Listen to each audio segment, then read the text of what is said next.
Hello everyone. Welcome back to Online Help Guide.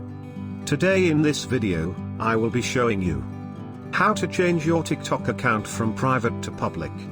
So, first, open the TikTok app on your device. Now, tap on the profile icon, located at the bottom right corner of your screen. And, it will take you to your profile page. You can see the hamburger icon at the top right corner of your screen. Tap on the hamburger icon.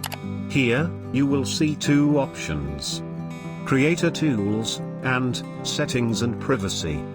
Click on Settings and Privacy. After clicking on Settings and Privacy, you will see many options. From there, tap on Privacy. Now you can see the private account option at the top of the screen. Tap on it. A pop-up screen will appear, and there you can see the switch option. Click on it. And, you will successfully change your TikTok account from private to public. Thank you for watching Online Help Guide. Hope this video was helpful, and you're able to change your TikTok account from private to public. If you like our video, then don't forget to hit the like button on our video and comment down if you have any question or feedback. Also, if you are new to our channel, please subscribe and hit the bell icon to our channel.